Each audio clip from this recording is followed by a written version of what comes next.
The Velthari ship descended through Earth's atmosphere like a silver needle-piercing blue fabric.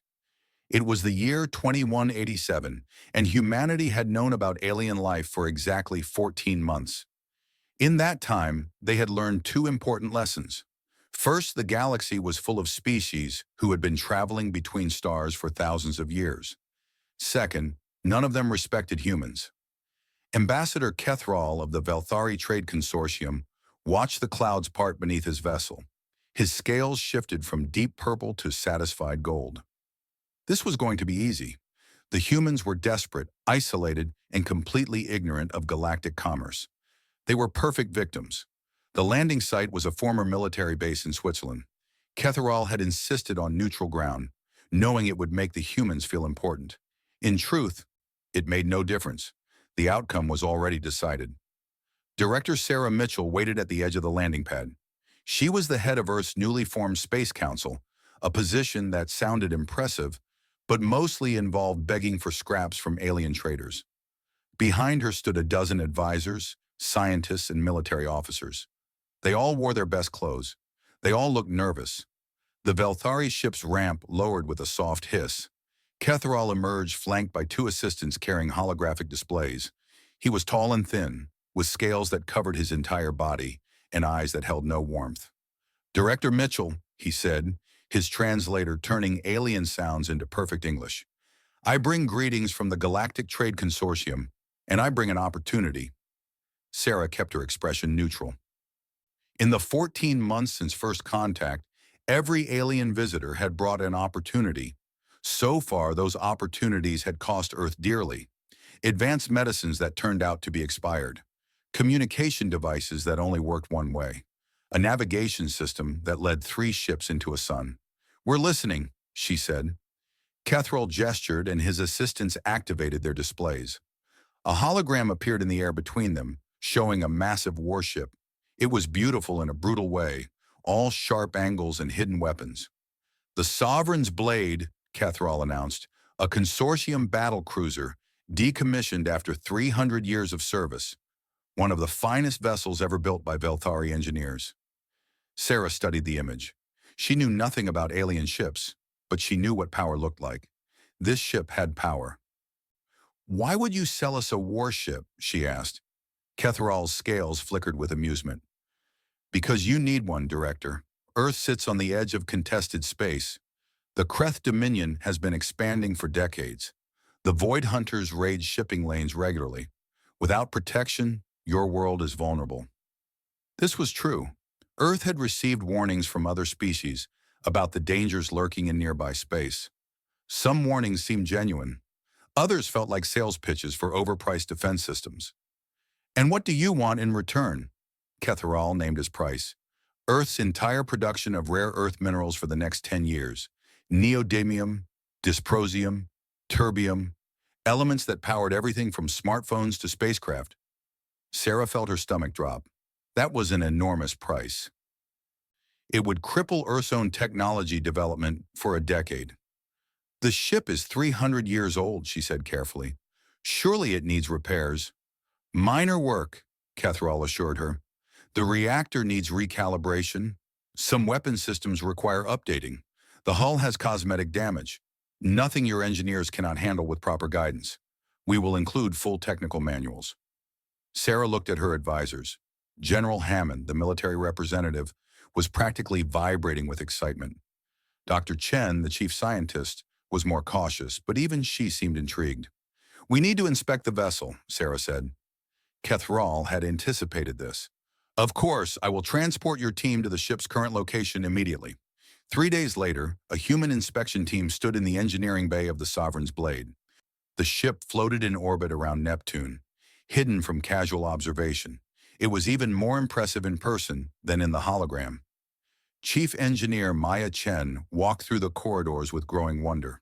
She had spent her career building spacecraft. Compared to this vessel, her greatest achievements were paper airplanes. "The power output alone," she murmured, studying a display panel. "This reactor could light up half of North America." The Velthari guide smiled. His name was Threx, and he had been assigned to make sure the humans saw exactly what they were supposed to see. Nothing more. Velthari engineering is unmatched, he said proudly. This ship survived 12 major battles. It destroyed a Kreth destroyer fleet at the Battle of Crimson Nebula. Maya nodded absently. She was more interested in the ship itself than its history. As they moved through the vessel, she made notes on her tablet. The reactor room, the weapons deck, the bridge with its panoramic windows. Everything seemed functional. Old, certainly. There were scratches on the walls and dents in the floors, but the bones were good. The structure was sound. What Maya did not see were the hidden problems. The hairline fractures in the reactor core, carefully concealed beneath fresh plating. The weapon systems that had been welded shut after catastrophic malfunctions. The navigation computer that had suffered a complete neural collapse and now processed commands in a language no living being spoke. Threx kept the inspection moving quickly. He pointed out the impressive features and glossed over the trouble spots. When Maya asked to see the secondary power junction, he claimed it was sealed for safety reasons. When she requested the maintenance logs, he provided a heavily edited version. The inspection lasted 2 days. At the end, Maya submitted her report to Director Mitchell. The ship is old but salvageable. With investment, we could have it operational within 18 months. She was wrong, but she had no way of knowing that. The Velthari had spent considerable effort making sure of it. The deal was signed 1 week later. Earth transferred the first shipment of rare earth minerals. The Velthari transferred ownership of the Sovereign's blade. Both sides walked away believing they had won. The Sovereign's blade arrived in Earth orbit on a Tuesday morning. Millions of people watched it descend through the clouds, escorted by a swarm of human spacecraft that looked like insects beside a whale. It was the largest artificial object in Earth's sky, a symbol of humanity's entry into the galactic community. The celebration lasted until the engineering teams went aboard. Maya Chen stood in the reactor room, staring at readouts that made no sense. The reactor was not merely in need of recalibration, the reactor was dying. Cracks ran through the containment vessel like spiderwebs. Radiation leaked from seams that should have been solid. The entire system was perhaps 6 months away from catastrophic failure. "This is impossible," she whispered. "We inspected this." Her assistant, a young engineer named Jackson, pulled up the original scans. They must have placed shielding over the damage. Temporary patches, everything looked fine on the surface. Maya moved to the weapons deck. The story was the same. The main cannon, supposedly capable of cracking moons, had been fused solid. Someone had welded the firing mechanisms together, probably after an explosion that would have killed the crew. The missile tubes were empty and corroded. The point defense systems responded to commands and error codes. The navigation computer was the worst surprise. When Maya activated it, the screen filled with symbols that no one recognized. Not Velthari script, not any known galactic language. The computer had been programmed in a tongue that had died centuries ago, and no one had thought to update it. "How bad is it?" Director Mitchell asked that evening. Maya sat in the Space Council chamber, surrounded by officials who looked increasingly sick. "Bad. The ship is functional in the same way a car with no engine is functional. You can sit in it, you can pretend to drive, but it's not going anywhere." General Hammond slammed his fist on the table. "Those alien bastards cheated us." "Yes," Maya agreed. "They sold us the most expensive paperweight in human history." Director Mitchell closed her eyes. Earth had surrendered a decade of rare earth production. They had nothing to show for it except a broken ship and shattered pride. The other galactic species would hear about this. They would laugh. The humans had been scammed like children. "Can you fix it?" Mitchell asked quietly. Maya considered the question. The logical answer was no. The ship needed a complete overhaul. New reactor, new weapons, new navigation systems. It would take years and resources that Earth did not have. But Maya had spent her life fixing things. She had grown up on a farm where nothing was ever thrown away, where broken machines were rebuilt from spare parts and stubbornness. She had built her first engine at 15 from scrap metal and determination. "They think they sold us junk," Maya said slowly. "They have no idea what junk means to humans." She stood up, gathering her notes. Her mind was already working, seeing not the problems, but the possibilities. "Get me every engineer on the planet who wants to prove something," she said. "Get me the angry ones." The stubborn ones. The ones who don't know how to quit. General Hammond leaned forward. What are you going to do? Maya smiled. It was not a nice smile. I'm going to fix their garbage, and then I'm going to fly it back to them and explain what happens when you try to cheat humanity. She walked out of the chamber, already making calls. Behind her, the officials exchanged uncertain glances. They had just watched something change in their chief engineer, something that felt dangerous. 3 years later, they would understand. The galaxy would understand. But for now, the work began. The orbital station did not have an official name. The engineers who worked there called it the garage. It hung in the darkness between Earth and Moon, a sprawling collection of modules and docking bays that had been assembled in secret over 18 months. The Sovereign's blade sat at its center like a patient on an operating table. Maya Chen floated through the station's main corridor, her magnetic boots clicking against the metal floor. 3 years had passed since the Velthari scam. 3 years of 18-hour days, impossible problems, and small victories. She had aged a decade in that time, but she had never felt more alive. Chief, Jackson called from a side passage. We've got the new reactor core online.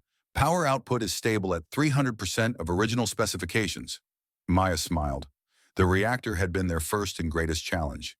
The original Velthari design was elegant but flawed, dependent on rare fuel sources that Earth could not obtain.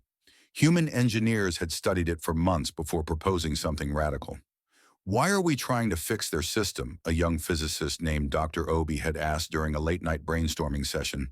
Why not build our own? That question had changed everything. Earth had been developing fusion technology for decades. They had experimented with antimatter in small quantities. What if they combined both approaches? What if they ignored the elegant Velthari design and built something crude but powerful? The hybrid reactor was born from that conversation. It was ugly by galactic standards, a brute force solution to a complex problem. But it worked. The new core produced 3 times the power of the original, using fuel that Earth could manufacture domestically. Maya entered the main engineering bay and looked up at the ship. It no longer resembled the vessel the Velthari had sold them. The hull gleamed with new plating, reinforced with carbon nanotube latticing that was stronger than the original design. Where there had been cracks and patches, there was now seamless metal. Weapon status? She asked. Jackson pulled up a holographic display. All primary systems operational. The kinetic accelerators are ready for testing. This had been their second revolution. The Velthari weapons use concentrated energy beams, standard technology across the galaxy. Every spacefaring species had developed shields to deflect such attacks. The result was wars of attrition, where ships circled each other for hours, waiting for shields to fail. Human military history offered a different approach. Humans had spent thousands of years throwing rocks at each other. They had developed this simple concept into an art form, from slings to catapults to cannons to railguns. The kinetic accelerators on the rebuilt ship fired solid projectiles at a significant fraction of light speed. No energy signature to detect, no beam to deflect, just mass and velocity, the oldest weapons in the universe, delivered with terrifying precision. General Hammond had watched the first test firing with tears in his eyes. A target drone had vanished in a flash of superheated metal. Beautiful, he had whispered. Absolutely beautiful. The galaxy had forgotten about kinetic weapons. They were primitive, dirty, and inelegant. Exactly the kind of thing they expected from humans. They would not expect humans to make them effective. Maya took a lift to the navigation deck, where a team of linguists and programmers worked in controlled chaos. This had been their strangest challenge. The navigation computer spoke a dead language, and no translation existed. Dr. Sarah Okonkwo, the team's lead linguist, had approached the problem like an archaeologist decoding ancient texts. She had spent 18 months analyzing the alien symbols, looking for patterns and meanings. The breakthrough came when she realized the language was not truly dead. It had simply evolved. The Velthari don't know their own history, she had explained to Maya. This language was their ancestors' tongue, from before they joined the consortium. It changed over centuries, but the roots remained the same. Working backward from modern Velthari, her team had reconstructed the ancient language, and in doing so, They had discovered something unexpected. "Chief," Dr. Okonkwo said as Maya entered, "we've finished translating the star charts." She activated a display showing a three-dimensional map of nearby space. Red dots marked various locations throughout Velthari territory. "These are military installations," Okonkwo said. "Hidden bases, supply depots, sensor stations." The Velthari thought this data was unreadable. They never bothered to delete it. Maya studied the map with growing amazement. The Velthari had given them a complete picture of their defensive network. Every strength and weakness, every blind spot and vulnerability. "They didn't just sell us a broken ship," Maya said quietly. "They sold us their secrets." Word of the Human Reconstruction Project had leaked to the wider galaxy, despite all efforts at secrecy. The consortium received reports of unusual activity in Earth orbit, ships coming and going, energy signatures that did not match any known technology. Ambassador Kethral dismissed the reports with a wave of his scaled hand. "They're probably trying to salvage parts," he told his colleagues. "The fools actually think they can fix it." The consortium laughed. The idea of primitive humans rebuilding a Velthari warship was absurd. They lacked the knowledge, the materials, and the understanding. It would be like cave dwellers trying to repair a quantum computer. This attitude of contempt was common across the galaxy. Humans were newcomers, barely out of their gravity well, with no understanding of how things worked. They were customers at best, victims at worst. None of them considered an alternative. None of them imagined that humans might not try to fix the ship the Velthari way. None of them suspected that humans might build something entirely different. On the garage, Maya called a meeting of her senior engineers. "Final systems check," she announced. "Go through everything. I want this ship ready for its first flight test." The reports came in one by one. Reactor operational, weapons operational, shields operational with modifications, navigation operational with full translation, life support operational with improvements, hull integrity exceeding original specifications. "What about the ship's name?" Jackson asked. "We can't keep calling it the Sovereign's Blade. That's a Velthari name for a Velthari ship. This isn't a Velthari ship anymore." Maya nodded. She had been thinking about this for months. The Velthari had sold them a sword, broken and useless. But humans had reforged that sword into something new. "We'll call it the Reclamation," she said, "because that's what we've done. We've reclaimed their garbage and made it ours." The name spread through the station within hours. Engineers began painting it on the hull in bold letters. UES Reclamation, United Earthship Reclamation, a reminder of what had been taken and what had been rebuilt. Admiral James Okonkwo arrived at the station 1 week later. He was a veteran of Earth's small space fleet, a practical man with no patience for politics or ceremony. He had been chosen to command the reclamation because he could make hard decisions quickly. "Show me what you've built," he said to Maya. She gave him the full tour: the engine room with its hybrid reactor, the weapons deck with its kinetic accelerators, the bridge with its newly translated navigation systems, every corridor and compartment that had been rebuilt from scratch. Admiral Okonkwo listened without interrupting. He examined the technical specifications. He asked pointed questions about capabilities and limitations. At the end, he stood on the bridge and looked out at the stars. "How fast can we reach Velthari space?" he asked. Maya checked her calculations. 14 days with the new drive system.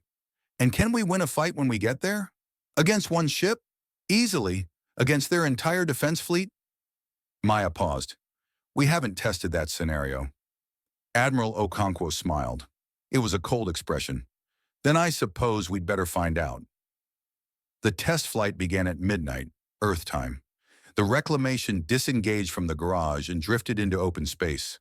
Its running lights glowed blue against the darkness.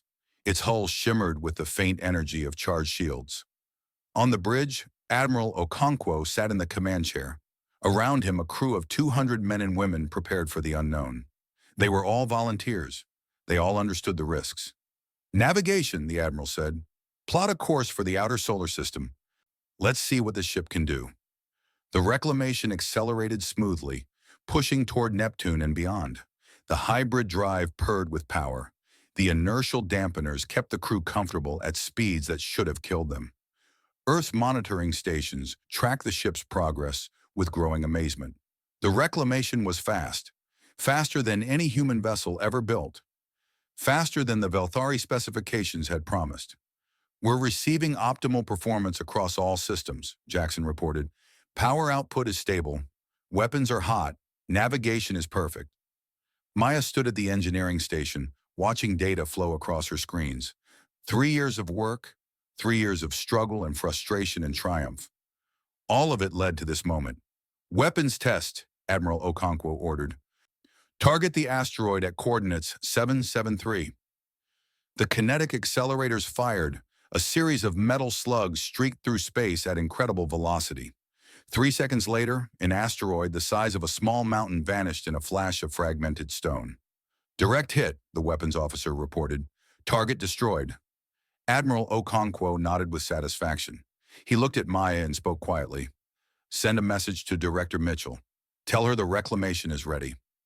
Maya felt her heart racing. Ready, such a simple word for such a complex meaning. Ready to fly, ready to fight, ready to show the galaxy what humanity could do. She thought about the Velthari who had cheated them. She thought about Ambassador Kethral and his smug smile. She thought about all the species who had laughed at the stupid humans with their broken ship. They would not be laughing much longer. The reclamation turned toward home, its mission complete. Behind it, the destroyed asteroid drifted as dust and debris, a warning written in the language of physics and spite. Humanity was coming, and they had learned how to fight. The reclamation dropped out of hyperspace above Velthari Prime like a ghost appearing from fog. One moment the sky was empty. The next a warship hung in orbit, its hull gleaming under the light of the alien sun. Admiral Okonkwo watched the planet below through the bridge's panoramic windows. Velthari Prime was a beautiful world, all purple forests and silver oceans. 8 billion Velthari lived on its surface, going about their daily lives completely unaware of what was about to happen. "Sir," the communications officer said, "we're being hailed by planetary defense. They're demanding identification." "Let them wait," Okonkwo replied. "Navigation, confirm our position. I want to be sure we're exactly where they can see us." The reclamation had traveled for 12 days to reach this point. 12 days of careful planning and quiet anticipation. The crew had trained for every scenario, prepared for every contingency. Now the moment had arrived. On Velthari Prime's surface, Ambassador Kethral was enjoying his morning meal when his assistant burst into the dining room. The young Velthari's scales had gone pale with fear. "Ambassador, there's a ship in orbit, a warship. It's the one we sold to the humans." Kethral nearly choked on his food. "That's impossible. That ship was destroyed years ago. The reactor should have failed within months. I've confirmed the identification signature. It's the same vessel, but the energy readings are..." The assistant trailed off, unable to find words. "Are what?" "They're 3 times higher than our original specifications." Kethral stood so quickly that his chair fell backward. He rushed to his communication terminal and connected to the planetary defense network. What he saw made his scales turn the color of ash. The ship in orbit was indeed the Sovereign's blade, but it had been transformed. The hull was different, reinforced with materials that glowed faintly in the sensor scans. The weapons arrays had been completely redesigned, and the power output was impossible. "How did they do this?" Kethral whispered. On the reclamation, Admiral Okonkwo finally opened communications. His face appeared on screens across Velthari Prime, broadcast to every major government facility. "Greetings to the people of Velthari Prime. I am Admiral James Okonkwo of the United Earthship Reclamation. 3 years ago, your government sold us this vessel. You told us it was functional. You lied." The Admiral paused, letting his words sink in. "We have come to discuss that lie. Please respond within 1 hour, or we will begin discussions of a different nature." The transmission ended. Panic spread across the planet like wildfire. Defense Commander Vrathul scrambled his fleet within 30 minutes. 12 Velthari warships rose from orbital stations and military bases, forming a defensive line between the human vessel and the planet. They were modern ships, equipped with the latest weapons and shields. Each one was crewed by experienced soldiers. Commander Vrathul had fought in 7 campaigns across consortium space.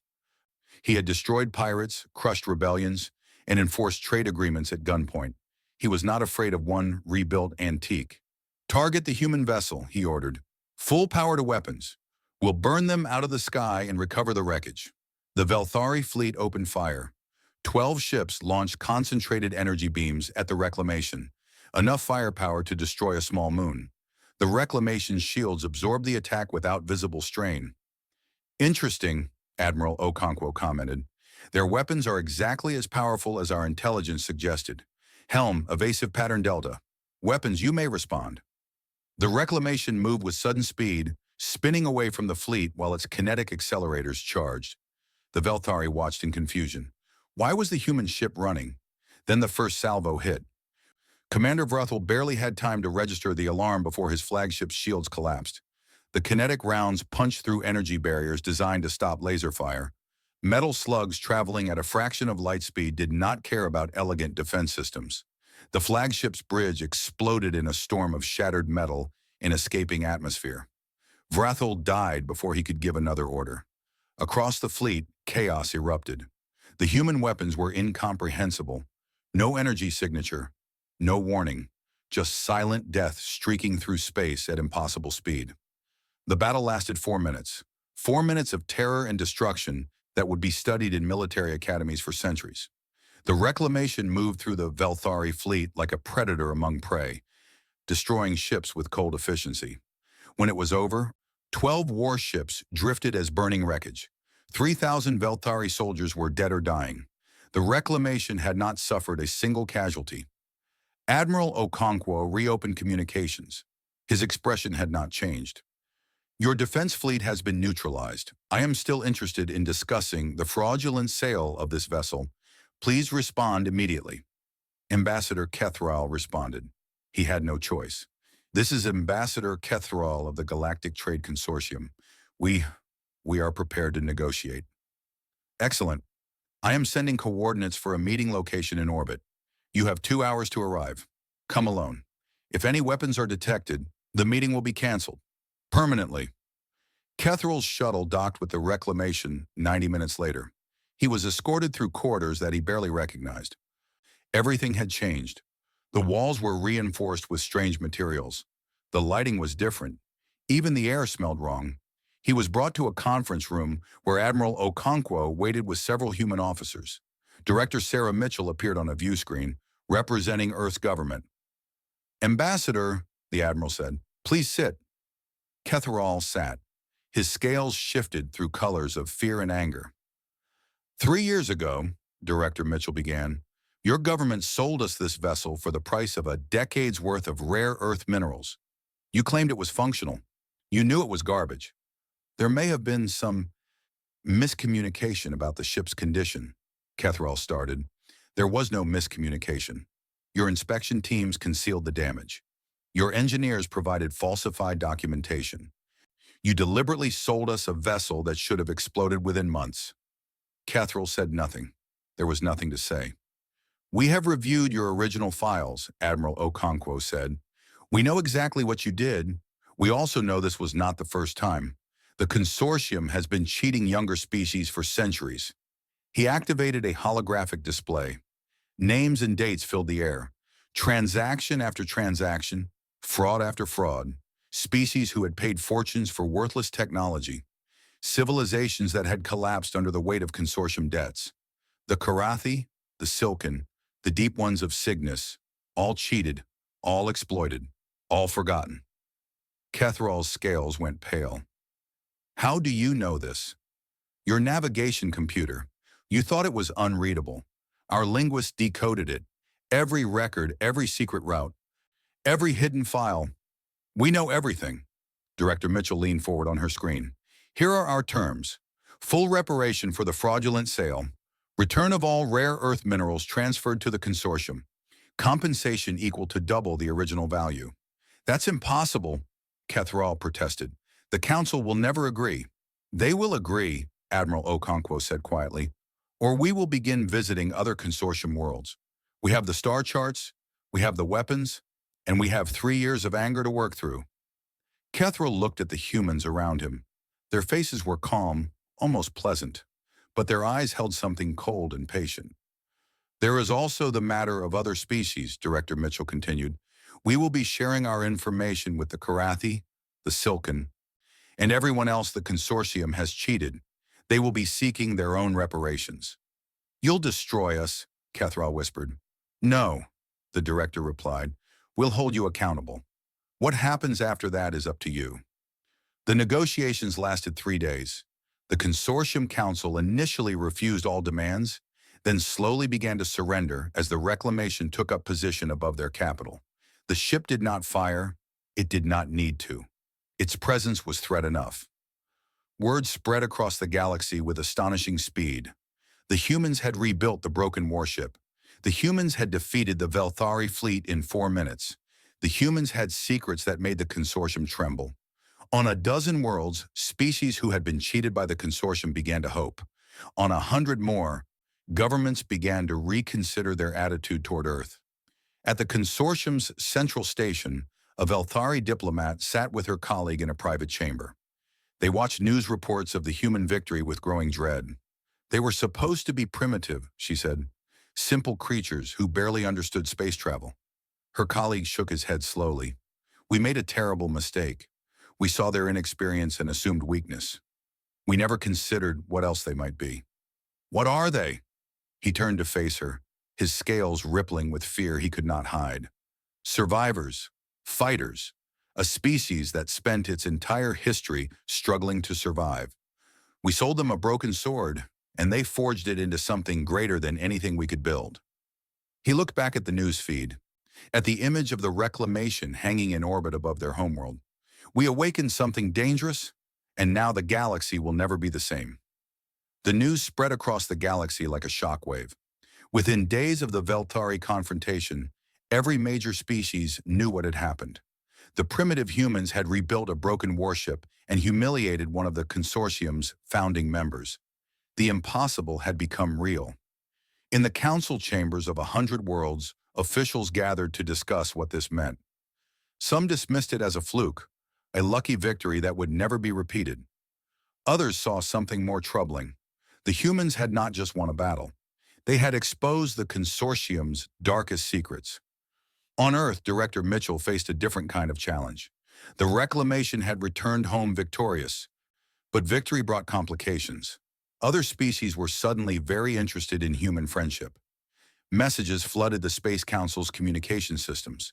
Requests for alliance, offers of trade, desperate pleas for help. The Karathi want to meet with us, her assistant reported. They're one of the species the consortium cheated. They lost their entire merchant fleet in a fraudulent deal 40 years ago. Mitchell nodded. Schedule the meeting and start making a list. Every species mentioned in those files, I want to know who they are and what they lost. The list grew longer every day. The consortium had been operating its scam for centuries, preying on younger species who knew no better. Dozens of civilizations had been cheated, exploited, and discarded. Some had recovered, many had not. Maya Chen watched these developments from the garage where she continued to supervise the reclamation's maintenance. The ship had performed perfectly during the Velthari encounter, but she was not satisfied. Perfection was not enough. She wanted improvement. We're starting construction on 2 more ships, she told her team. Same basic design, but with upgrades based on what we learned. I want them ready within 18 months. That's an aggressive timeline, Jackson pointed out. The galaxy is watching us. Every species out there is deciding whether to fear us or befriend us. I want to give them a reason to choose carefully. Back on Velthari Prime, Ambassador Kethral faced the consequences of his failure. The Consortium Council stripped him of his position and assets. He was not executed only because humans had specifically requested that no one be harmed. This mercy was almost worse than punishment. It made the humans look generous while making the Velthari look brutal. The reparations process began immediately. Earth's rare earth minerals were returned with interest. Human auditors arrived on consortium stations to examine financial records. What they found was even worse than expected. They didn't just cheat us, Director Mitchell reported to the Space Council. They've been running this operation for 500 years, billions of credits stolen. Entire economies destroyed. Species that went extinct because they couldn't recover from consortium fraud. General Hammond leaned back in his chair. What do we do with this information? We share it. Every species that was cheated deserves to know the truth. And every species that wasn't cheated yet deserves a warning. The documents were released through every available channel. News networks across the galaxy carried the story. Consortium officials tried to suppress the information, but it spread too quickly. Their dirty secrets were exposed for all to see. The Karathi were the first to act. Their delegation arrived on Earth 2 weeks after the documents were released. They were a tall species with silvery skin and enormous dark eyes. Their homeworld had once been a trading hub. Now it was a struggling colony, never recovered from what the consortium had done. We lost everything, their leader, a woman named Sarath, explained to Director Mitchell. Ships, stations, our entire economy. The consortium told us it was our fault. Bad investments, poor management. We believed them. It wasn't your fault, Mitchell replied. They targeted you specifically because you were successful. They saw you as competition. Sarath's eyes glittered with something between grief and hope. Can you help us recover what was taken? We can try, but it's going to take time, and it's going to require cooperation, not just between our species, but among everyone the consortium has cheated. This became Earth's new strategy, not conquest but coalition, not revenge but restoration. The humans began reaching out to every victim species they could identify, offering to share information and coordinate efforts. The consortium tried to stop them. Assassins were sent to Earth. They were caught before they could act. Saboteurs attempted to infiltrate the garage. They were discovered and expelled. Bribes were offered to human officials. They were refused and publicly reported. Admiral Okonkwo became the face of human military power. He gave interviews explaining that Earth had no interest in destroying the consortium. We want justice, he said repeatedly. We want accountability. We want the species they cheated to have a chance at recovery. If they cooperate, we can resolve this peacefully. If they resist, he never finished that sentence. He did not need to. The reclamation remained in orbit above Earth, a constant reminder of what humans could do. Its presence alone kept the consortium from attempting any major military action. They had seen what happened to the Velthari fleet. They had no desire to repeat the experience. 6 months after the confrontation, the Consortium Council agreed to open negotiations. They would consider reparations to affected species. They would allow independent auditors to examine their records. They would submit to oversight from a newly formed interstellar commission. It was not everything Earth wanted, but it was a start. On the garage, Maya Chen oversaw the launch of Earth's second rebuilt warship, the UES Vindication. Like the Reclamation, it had been constructed from salvage and spite. Like the Reclamation, it carried weapons that the galaxy had forgotten how to fear. 2 down, she told Admiral Okonkwo during the commissioning ceremony. I want a fleet of 12 within 5 years. That's ambitious. The galaxy is learning to respect us. I want to make sure that respect never fades. But it was Earth's non-military programs that truly changed the balance of power. Human engineers began traveling to other worlds, offering to help repair damaged technology. Human economists worked with struggling species to rebuild their markets. Human diplomats created new frameworks for fair trade. The Karathi were the first success story. With human help, they recovered 3 stations that the consortium had illegally seized decades ago. Their economy began to stabilize. Their population started to grow again. Word spread. Other species came to Earth seeking similar assistance. The Silken, whose communication networks had been sabotaged. The Deep Ones of Seekness, whose ships had been deliberately infected with failing technology.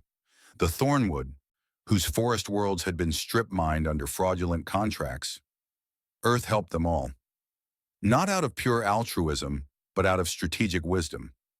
Every species helped was a potential ally. Every economy rebuilt was a new trading partner. Every wrong corrected was another crack in the consortium's power. The Reclamation became a symbol of this transformation. Ships from dozens of species would visit Earth just to see it. The vessel that had started everything. They called it by many names. The Awakener, the Truthbringer, the Lesson. Chief Engineer Maya Chen often gave tours to visiting delegations. She would walk them through the corridors, explaining what had been damaged and how it had been fixed. She showed them the hybrid reactor, the kinetic accelerators, the translated navigation systems. You didn't just repair the ship, a Karathi engineer observed during one such tour. You made it into something new, something that couldn't have existed without both Velthari technology and human innovation. Maya nodded. That's exactly right. They thought they were selling us garbage. Instead, they gave us a foundation. Everything they built, we learned from. Everything they broke, we improved. Is that why you're helping other species? To learn from them too? Partly, but mostly because it's the right thing to do. The consortium has been hurting people for too long. Someone needed to stop them. The engineer tilted her head, studying Maya with those enormous dark eyes. On my world, we have a saying, when you save a life, you become responsible for it. By helping all these species, you're taking on an enormous responsibility. Maya looked out the observation window at the stars beyond. Earth hung in the distance, blue and beautiful, still fragile despite everything humanity had achieved. Maybe that's true, she said quietly, but isn't that what strength is for? Not just protecting yourself, but protecting others? The Karathi engineer had no answer, but later she would tell her people what the human had said, and they would remember it for generations. Far away in the fading halls of consortium power, Ambassador Ketharal heard these stories and wondered where everything had gone wrong. He had seen humans as easy prey, simple creatures to be cheated and forgotten. Instead, they had become the most disruptive force the galaxy had seen in centuries. They didn't even want conquest, which was the strangest part. They could have demanded tribute. They could have seized territory. They could have declared themselves rulers of a new empire. Instead, they wanted fairness, justice, a galaxy where younger species weren't automatically exploited by older ones. It was the most terrifying thing Kethral could imagine, because it meant they weren't just powerful, they were right. And that kind of righteous power could change everything. It already had. 5 years had passed since the reclamation first appeared above Velthari Prime. In that time, the galaxy had changed more than it had in the previous century. Old powers had fallen, new alliances had formed, and humanity stood at the center of it all, not as conquerors, but as builders. The Galactic Trade Consortium was dead. Its final meeting had taken place 2 years ago, when the remaining member species voted to dissolve the organization. Too many secrets had been exposed. Too many crimes had been revealed. No one wanted to be associated with the consortium's legacy of fraud and exploitation. In its place rose the Interstellar Fair Trade Alliance. Founded by Earth and 17 other species, it operated on principles that the consortium would have found laughable. Transparent pricing, independent audits, binding arbitration, actual consequences for cheating. Director Sarah Mitchell stood at the podium during the Alliance's 5th anniversary celebration, addressing representatives from over 40 member species. The venue was a massive station in neutral space, built jointly by human and Karathi engineers. 5 years ago, humanity was cheated, she said. We were sold a broken ship by people who thought we were too stupid to notice. They were wrong, not because we're smarter than them, but because we refused to give up. She paused, looking out at the assembled delegates. Many of them represented species who had also been cheated. The silken, the deep ones, the thornwood. All of them had found their way to this moment through shared suffering and shared recovery. Today, we celebrate something more important than our own survival. We celebrate the principle that brought us together, the belief that strength should protect, not exploit, that power should build, not destroy, that the galaxy can be better than it was. Admiral James Okonkwo had retired the previous year. He lived quietly now on a small island in the Pacific Ocean, spending his days fishing and reading. Sometimes he would receive visits from former crew members, and they would share memories of the old days. The Reclamation had been decommissioned as a military vessel. It now served as a museum, permanently stationed in Earth orbit. Millions of visitors came each year to walk its corridors and learn its story. Human school children touched the walls where Velthari engineers had concealed damage. Alien delegations studied the hybrid reactor that had made everything possible. Maya Chen led the final tour of each day. She was older now, her hair silver, her movements slower, But her eyes still held that same determined spark that had driven her through 3 years of impossible work. The Velthari thought they knew what the ship was worth, she would tell visitors. They calculated its value in credits and power and strategic advantage. But they missed the most important thing. She would pause here, letting curiosity build. They missed what it would become in human hands. Not just a weapon, not just a symbol, but a seed. Everything the Alliance represents, every treaty signed, every economy rebuilt, every species helped. It all started here, with one broken ship and a group of engineers who didn't know how to quit. The Velthari had not vanished after the consortium's collapse. Their species still numbered in the billions, still possessed advanced technology, still traded across the galaxy. But they were no longer dominant. They were partners now, junior members of the new order they had accidentally helped create. Some Velthari resented this deeply. They dreamed of revenge, of reclaiming their former glory, but most had quietly accepted the change. The old ways had brought shame and exposure. Perhaps the new ways would bring something better. A young Velthari named Thera worked as a guide on the Reclamation Museum. She had been born after the confrontation, had grown up hearing stories about the humiliation of her people. She had applied for the position out of curiosity, wanting to understand what had really happened. "Why did you help us?" she asked Maya one evening after the visitors had left. "After everything my people did, why didn't you destroy us?" Maya considered the question carefully. It was one she had asked herself many times. Because destruction is easy, building is hard, and we wanted to prove that humans could do the hard thing. But we cheated you. We stole from you. We laughed at you. Yes, and it hurt. I won't pretend it didn't. Maya looked out a window at the stars. But here's what I learned in those 3 years of rebuilding this ship. Anger is fuel. You can burn it to destroy, or you can burn it to create.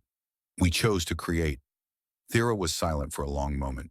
Then she asked, "Do you regret it? Any of it?" "I regret that it was necessary. I wish your people had been honest from the start. I wish we could have been partners instead of victims and predators." Maya smiled slightly. "But I don't regret what we built. I don't regret the alliance or the friendships we've made. And I don't regret that you're here, asking these questions. That tells me something important is happening." "What?" "Change. Real change. The kind that lasts for generations." Elsewhere in the galaxy, a new species was making first contact. They were called the Meridian, and they came from a world near the Galactic rim. Their ships were small and fragile, their technology barely capable of reaching the nearest stars. In the old days, the consortium would have seen them as perfect victims. Instead, they were met by an alliance delegation led by a human diplomat and a Karathi trade specialist. They were offered membership in the alliance, with all its protections and obligations. The Meridian ambassador, a being of flowing crystal and light, asked the question that every new species asked. "Why? Why help us? You don't know us. You gain nothing from our friendship." The human diplomat smiled. It was the same answer every ambassador gave. "Because once we were you, new, vulnerable, easy to cheat. We got lucky. Someone tried to scam us, and we were stubborn enough to survive it. Now we make sure others don't have to be that lucky." The Meridian joined the alliance a month later. They brought with them a unique understanding of crystal-based computing that would revolutionize data storage across the galaxy. But that was not why they were welcomed. They were welcomed because the alliance was not about exploitation. It was about potential. On Earth, Director Mitchell had also retired. She lived in Geneva now, not far from the site where Ambassador Kethril had first landed all those years ago. Sometimes she would walk to the old landing pad and remember how nervous she had been, how desperate, how completely outmatched. "We didn't know anything," she told visitors who came to hear her stories. "We thought we were entering a friendly universe. We thought alien civilizations would welcome us. We had no idea how naive we were. But you survived," they would say. "You won. We survived because of spite and stubbornness. We won because we had engineers who treated impossible problems as personal insults. And we built something better because we couldn't stand the alternative." The Reclamation floated silently in Earth orbit, catching sunlight on its reinforced hull. It was old now, outdated by newer ships with better technology. But it would never be destroyed. It would never be forgotten. It was a reminder of what humans had suffered, of what they had overcome, of what they had chosen to become. The galaxy had once asked, what can we take from them? They had seen humans as resources, as victims, as easy prey. Now the galaxy asked a different question. What can we build together? And that question, born from betrayal and rebuilt from wreckage, had changed everything. In the museum's main gallery, a plaque bore the words that Maya Chen had spoken at the Reclamation's commissioning ceremony so many years ago. Visitors from dozens of species would stop to read them, to photograph them, to translate them into their own languages. The words were simple, human words for a human truth that had become galactic wisdom. They sold us junk. We made it into something greater. That's not revenge. That's not justice. That's just what we do. We take what's broken and we fix it. We take what's been thrown away and we make it valuable. And if someone tries to cheat us, we don't just survive. We build something better than they could ever imagine. The stars turned slowly outside the museum's windows. Somewhere in the darkness, ships traveled between worlds in peace. Somewhere new species were discovering that the galaxy was not as cruel as it used to be. And it had all started with one broken warship, sold by cheaters to a species too stubborn to accept defeat. That was humanity's gift to the galaxy. Not technology, not weapons, not conquest. Hope. The audacious, unreasonable, absolutely human belief that tomorrow could be better than today. The galaxy was still learning what that meant, but they had a good teacher. A ship made from spite and rebuilt with love, floating in the darkness, waiting to show them the way.